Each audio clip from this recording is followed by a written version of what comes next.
今日同大家分享下呢一個 XT5 機架。咁之前安裝嗰啲我已經分享咗啦，今次咧就分享下佢嘅飛行感覺。咁裝機嗰啲分享咧，我之前講咗噶啦，咁我而家就主要係講佢嘅飛行感覺。首先咧就肯定係比 Mario 5嘅機架咧就輕身好多嘅起飛嗰個感覺。佢嘅設計方面，佢嘅重比咧就唔會話頭特別重咁樣樣嘅。Mario 5咧有時候我起飛嗰下咧會感覺頭特別重嘅。咁同埋我喺飛行嘅時候，整體上面都舒服嘅。飛嘅時候好明顯係感覺輕手好多嘅，唔會有 Mario 嗰種墜手嘅感覺嘅。咁我飛嘅時候咧都已經調到千幾快門噶啦。我自己咧就睇唔出佢有咩明顯嘅果凍啊、抖動啊嗰啲咁樣樣嘅。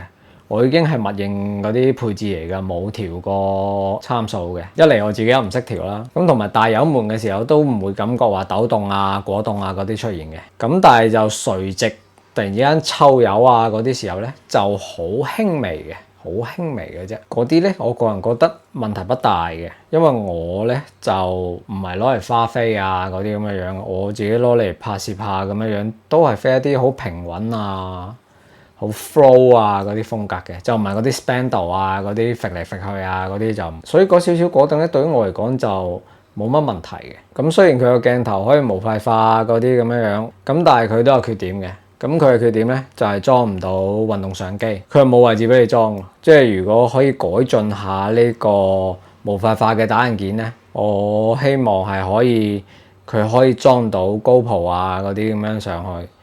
咁起碼我拍攝嘅時候可以多個鏡頭又好，或者多個素材備份又好咁樣樣，畫質又有提升咁，即係起碼可以喺做嘢嗰度使用。咁佢依家模塊化雖然係你會令到我平咗啲啦，相應嘅我只可以承受佢嘅極限畫質，就唔可以有更好嘅畫質啦。咁呢個模塊化頭咧，我之前都俾過一啲評價嘅。呢個希望係金屬，咁佢撞起身都冇咁容易爛。咁同埋可唔可以有啲角度可以調整下咁樣樣咯？因為好似我哋呢啲用專尾巴線咧，佢嘅線伸唔到太長啊。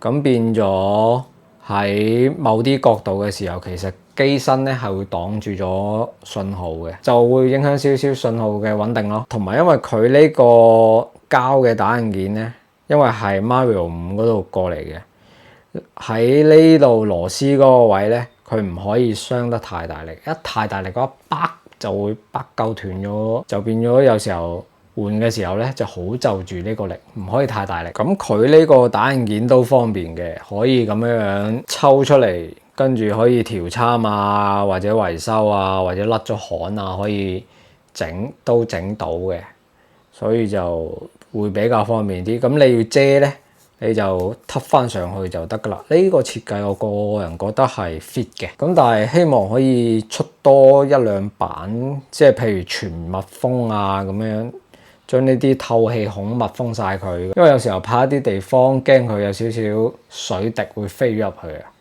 咁呢度做晒防護嘅話咧，就個機率會冇咁易出事，或者一個開源咁樣俾人哋打印又得。好，今日嘅分享就喺度，得閒吹水。